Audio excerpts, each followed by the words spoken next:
Olá pessoal, aqui é o Velgas, hoje dia 30 de agosto de 2022. Parece que estamos chegando num ponto de virada na Ucrânia, ou já chegamos. O motivo é que no sul da Ucrânia inicia-se uma grande contraofensiva ucraniana para retomar a província de Kherson. E também, depois dessa análise desse fato, eu vou colocar algumas atualidades da guerra.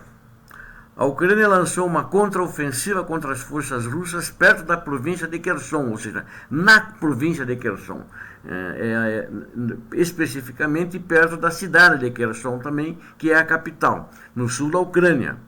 Na tentativa de retomar territórios perdidos nessa guerra insana, assassina, iniciada sem nenhum motivo pela Rússia.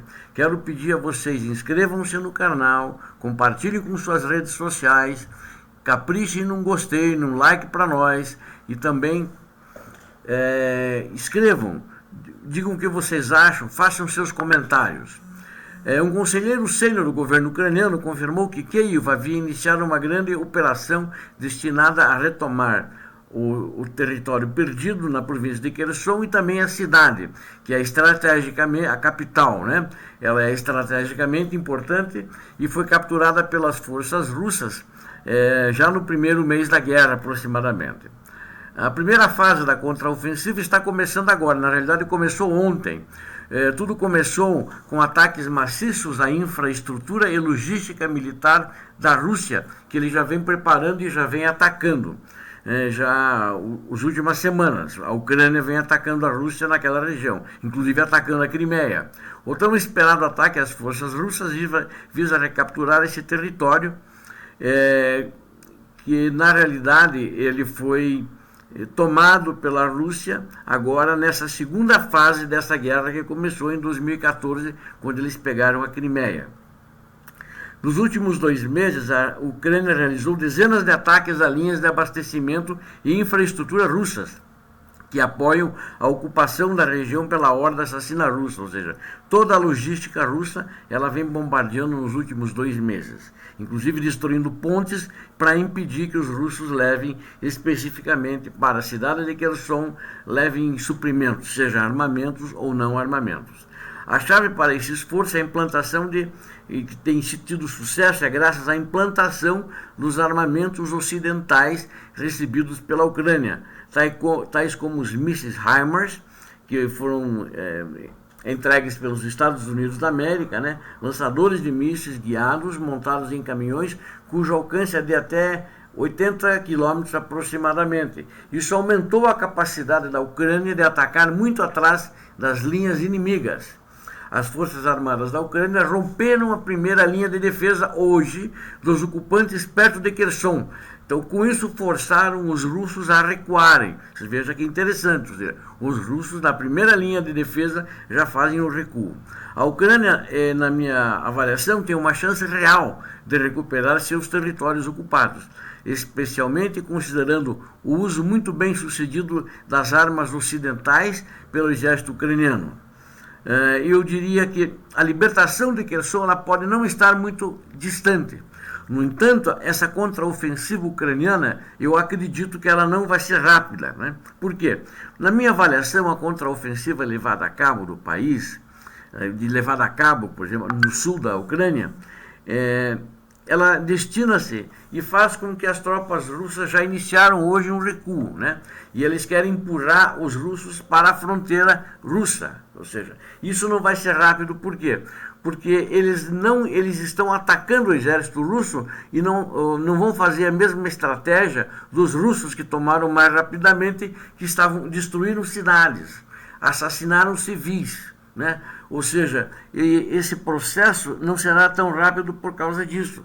Mas a bandeira ucraniana, acredito que vai ser instalada sobre todo o território da Ucrânia naquela região. Território que foi imoralmente, ilegalmente e criminosamente tomado pela Rússia, inclusive efetuando muitos crimes de guerra, tais como assassinatos de civis, estupros, né? A guerra é imoral, essa guerra é insana, não tem nenhuma motivação, a não ser o ego do ditador russo. eu quero também já colocar aqui algumas notícias relevantes, né? Hoje chegaram em Kiev, na capital da Ucrânia, os técnicos da Agência Internacional de Energia Atômica para inspecionar a usina de Zaporizhia. Eles já chegaram hoje cedo e estão se dirigindo à usina, mas ainda lá para a cidade de Zaporizhia.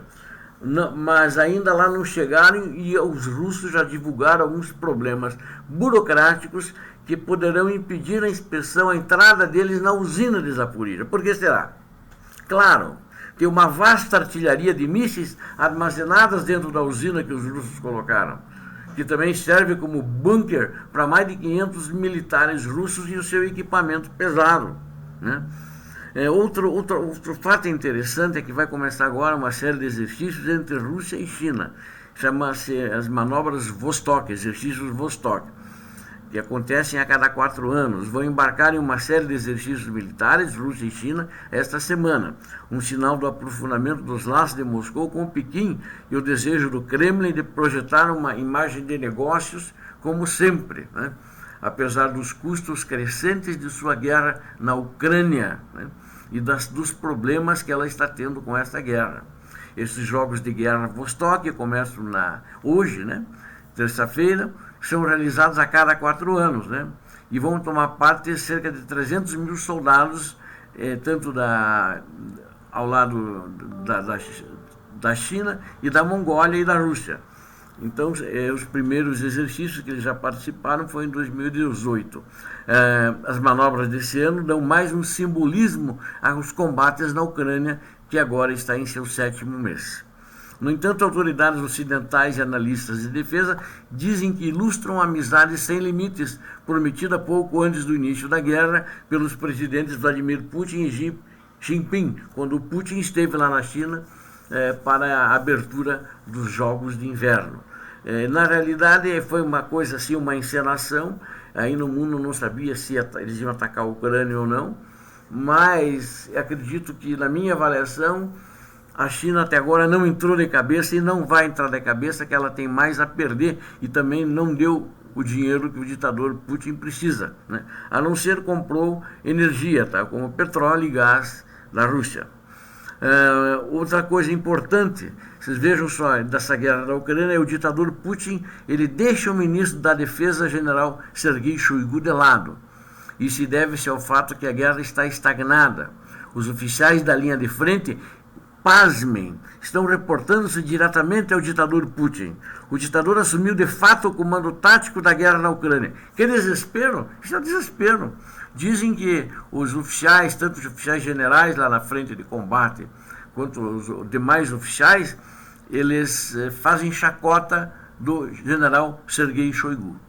E, de fato, a Rússia estagnou e não está avançando, está agora recebendo contra-ataque na região sul da Ucrânia. Outro fato também, que a Rússia encomendou mais de uma centena de drones iranianos do Irã. Você veja só, todo mundo achava a Rússia isso, aquilo, tem isso, ponta, tá ótima em tecnologia, não. Ela teve que encomendar drones do Irã, porque a maioria dos drones dela foi derrubado pela tecnologia americana.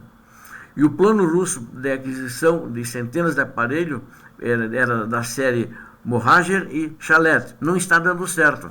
Eles estão sofrendo muitos fracassos com esses drones. Ou o equipamento é ruim, ou os russos é que são ruins, ou seja, não sabem operar esse equipamento que Putin pediu pessoalmente aos ayatollahs do Irã.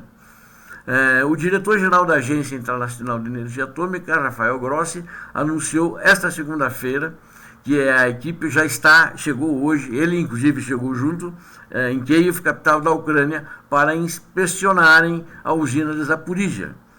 E ele até disse: temos que proteger a segurança do maior complexo nuclear da Ucrânia e da Europa. No entanto, antes de chegar, a Rússia, o Putin disse que ia concordar, já não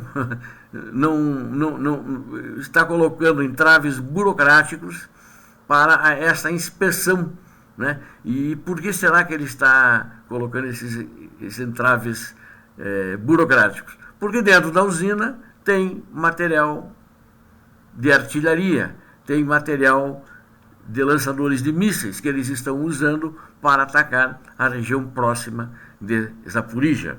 Então é muito difícil, não se sabe ainda se eles de fato vão deixar essa comissão inspecionar a usina de Zaporizhia, o que é uma incógnita, e essa usina está representando um perigo para o mundo, está representando um perigo para a Europa, que está mais próxima, e até para a própria Rússia, se houver algum vazamento lá, ela vai ser com certeza muito pior do que o vazamento que ocorreu na época em Chernobyl.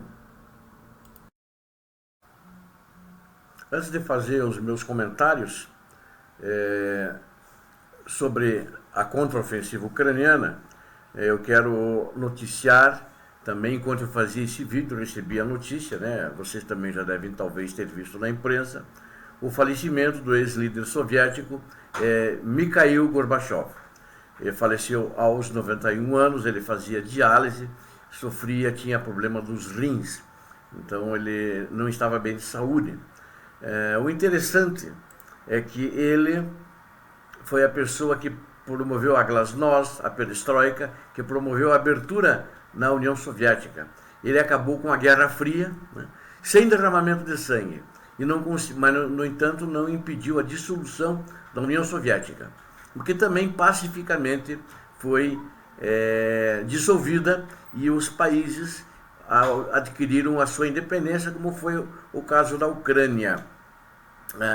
Quero fazer um comentário que muito recentemente, algumas semanas atrás, ele disse que estava consternado com o belicista do Kremlin que estava destruindo o seu legado de paz, ou seja, ele construiu a paz, ele negociou o desarmamento com Reagan, negociou de ambas as partes, o desarmamento negociou com George Bush também, e lamentavelmente quem sucede, o terceiro que vinha depois dele, o segundo, né, era ele, daí veio o Yeltsin, e agora não durou muito isso, né?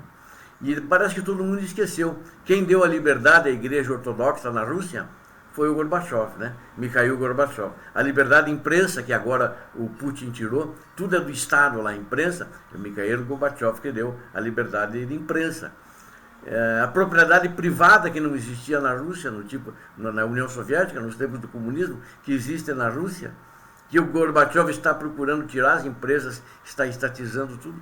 Mikhail Gorbachev. Acho que foi uma perda, mas uma pessoa já tinha certa idade e estava doente, né?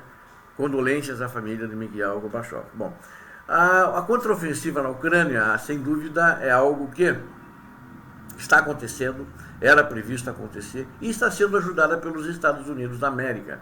Não vamos ter dúvidas. O armamento que foi fornecido aos ucranianos foi fornecido porque para justamente ajudar nessa contraofensiva. E mais armamento vai ser fornecido à Ucrânia também para que a Ucrânia seja vitoriosa. Os Estados Unidos têm interesse na vitória da Ucrânia e não na vitória da Rússia. Essa é a realidade.